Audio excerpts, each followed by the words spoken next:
আসসালামু আলাইকুম ওয়া রাহমাতুল্লাহি ওয়া বারাকাতুহু। মেসেঞ্জারে এসে এক ভাই প্রশ্ন করেছেন, যেখানে তিনি বলেছেন যে বেশ কিছু বক্তারা এরকম একটি ঘটনা বলে থাকে, যেখানে বলা হয় মূসা আলাইহিস সালাতু ওয়াস সালাম আল্লাহ তাআলাকে একদিন বলছেন, হে আল্লাহ, যদি তুমি মূসা হতে এবং আমি যদি আল্লাহ হতাম তাহলে তুমি আমার কাছে কি চাইতে? তখন আল্লাহ তাআলা তাকে বললেন যে এটা তো কখনো সম্ভব নয়, তবে যদিও বা আমি মূসা হতাম এবং তুমি আল্লাহ হতে তাহলে আমি তোমার কাছে সুস্থতা চাইতাম। তো এখন কথা হচ্ছে, মূসা আলাইহিস সালাতু ওয়াস সালাম তিনি কি আল্লাহ হতেন এবং আল্লাহ কি মূসা হতেন? এই কথোপকথন কি হয়েছিল? তো আজকের এই ভিডিওতে আপনাদেরকে এই বিষয়টা নিয়ে আলোচনা করে জানাবো। তার আগে আপনাদেরকে দু একটা বক্তব্য দেখাতে হবে যে ইউটিউবের মধ্যে বর্তমানে এরকমই বক্তব্য চলে। পাহাড়ে চেপে আল্লাহকে বললেন, আল্লাহ मैं तुझे सवाल करना चाहता हूं, আমার কিছু মনে প্রশ্ন আছে। আল্লাহ বললে কর। বললে আপনি যদি আমার বান্দা হতেন আর আমি যদি আপনার রব হতাম, তুমি আমার কাছে কি দোয়া চাইতে? আল্লাহ হাসলেন, নে মেরে মুসা তেরে সওয়াল अजीब ও গরীব है। বারবার বলার পরে আল্লাহ পাক বলতেছেন, মুসা রে, তুই মুসা যদি আল্লাহ হোস আর আমি আল্লাহ যদি মুসা হই, আল্লাহ পাকের নিকটে দুইটা জিনিস আমি সবচাইতে বেশি চাইব। এক নাম্বার হচ্ছে চাইব সুস্থতা, দ্বিতীয় নাম্বার চাইব হচ্ছে নেক হায়াত। বলেন সুবহানাল্লাহ। হয়তো আপনারা আরও অনেক বক্তার মুখ থেকে এরকমই বক্তব্য শুনেছেন। এ ব্যাপারে আজকে আপনাদেরকে সত্যতা সম্পর্কে জানাবো। দেখুন ভাই সকল, মানুষের ভুল হতেই পারে, কিন্তু ভুল হওয়ার আগে একটু সে বিষয়টা নিয়ে ভাবতে হবে। যখনই কোনো মানুষের কোনো বক্তব্য শুনবেন, যদি কোনো খটকা লাগে তাহলে রেফারেন্স চাইবেন। যদি রেফারেন্স না দিতে পারে তাহলে তো আর কোনো কথাই নেই, সে কথা সঠিক নয়, আর সে কথার পেছনে সময় নষ্ট করে কোনো লাভ নেই।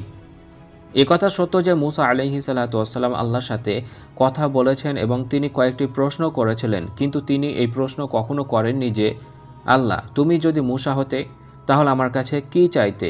এই প্রশ্ন আল্লাহ তাআলাকে মূসা আলাইহিস সালাতু ওয়াস সালাম করেননি। এখানে একটা জিনিস আপনি নিজেই যাচাই বাছাই করে দেখে নিতে পারেন। একজন নবী যার প্রাপ্ত বয়স্ক জ্ঞান বুদ্ধি সব কিছু আছে, যিনি আল্লাহর সাথে কথা বলতেন, তো আল্লাহ তাআলার সাথে কথা বলার সময় কি জাতামাতা কথা বলবেন? আল্লাহ তাআলা সম্পর্কে ভালোভাবে সব কিছু নবীরা যতটা জানে ততটা সাধারণ মানুষ জানতে পারে না। তো নবীরা তো জানে যে আল্লাহ তাআলা কখনো মানুষ হবে না, তিনি কখনো সৃষ্টির মতো হবে না, তিনি কখনো জন্ম নেবেন না, তিনি যে কারো মতো হবেন না বা তিনার মতো কেউ হবে না, এই কথা আল্লাহ তাআলা কোরআনের মধ্যেও বলে দিয়েছেন। লাইসা কামিসলিহি শাই, কেউ তার মতো বা তিনি কারো মতো নন।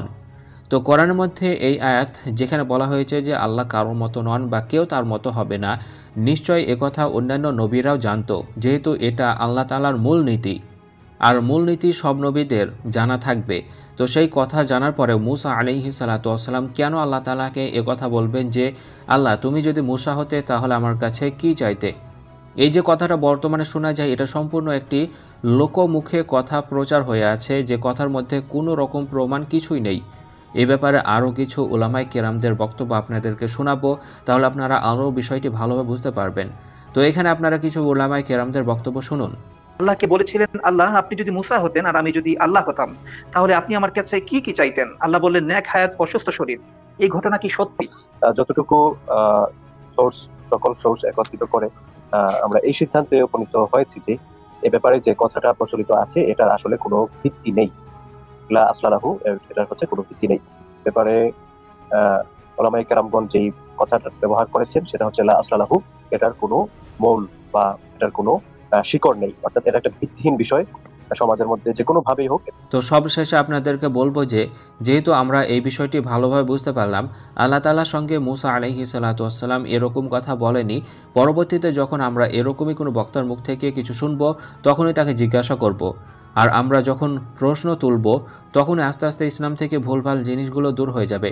আমরা প্রশ্ন করি না, তাই যে যা পাচ্ছে ইসলাম নিয়ে উল্টো পাল্টা বক্তব্য দিয়ে যাচ্ছে। প্রথমে আমরা তাকে পার্সোনালভাবে বা ভালোভাবে জিজ্ঞাসা করব যে আপনি যেটা বলছেন তার দলিল কি, তার সম্মান বজায় রেখে কাজ করব। বাকি সোশ্যাল মিডিয়াতে আমি যাদেরকে দেখতে পাচ্ছি অমুকজন ব্যক্তি এটা করেছে বা অনেক ইউটিউবার এটা করেছে, তাদের জানা উচিত ছিল যে এটা সঠিক কি না। সেটা না জেনেই তারা প্রচার করে দিচ্ছে, রেফারেন্স নিয়ে যাচাই বাছাই না করে প্রচার করে দিচ্ছে। তাদেরকে সতর্ক করা এটা একটা মাধ্যম, তার কারণ তাদের বাড়ি ঘর আমি চিনি না, আর তারা কোথাকার মানুষ আমি তাও জানি না। তাই তারা আমার ভিডিও দেখার পরে তারা নিজেরা সংশোধন হতে পারে আশা করি, এবং অনেক মানুষ সঠিকটা জানতে পারবে। তো সোশ্যাল মিডিয়াতে থাকা ভুলগুলোকে দূর করতে সোশ্যাল মিডিয়াতেই ভিডিও দিতে হবে। যেহেতু ভুল সোশ্যাল মিডিয়াতে ছড়িয়ে ছিটিয়ে আছে, তাহলে তার পরিবর্তে সঠিক দিলে অপরাধ কী? অনেকেই আমাকে বলেছেন যে আপনি সোশ্যাল মিডিয়াতে এইভাবে কোনো মানুষের সম্মানের সাথে খেলছেন কেন? তো ভাই সকল, আমি আপনাদেরকে বলবো, সে তো আল্লাহ তাআলার সম্মানের সাথে খেলেছে, আমার প্রিয় নবীর সম্মানের সাথে খেলেছে। তো আল্লাহ এবং রসুলের থেকে আমার কাছে প্রিয় আর অন্য কেউ নয়। আশা করি আপনাদেরও এরকমই মানসিকতা হওয়া উচিত। সোশ্যাল মিডিয়াতে উল্টোপাল্টা ছড়িয়ে দিচ্ছে, তাতে করে আমরা হিন্দু এবং নাস্তিকদের কাছে হাসির পাত্র হচ্ছি। তাতে কারো কোনো সমস্যা হচ্ছে না। যখন সঠিকটা বলতে যাই, তখন কিছু ব্যক্তি এসে পেছনে কথা বলে। তাদেরকে বলবো, তারা যা বলছে বলুক, আপনারা তো অনেকেই আমার জন্য দোয়া করেন এবং আপনাদের দোয়ার বদৌলতে এই কাজ করে যাব ইনশাআল্লাহ। তো আপনারা কি চান এইভাবে ভিডিও দিই, নাকি এগুলো বাদ দিয়ে দিই? কমেন্ট করে জানাতে পারেন। আল্লাহ যেন আমাদের সকলকে সঠিক বুঝ দান করুন, আমিন।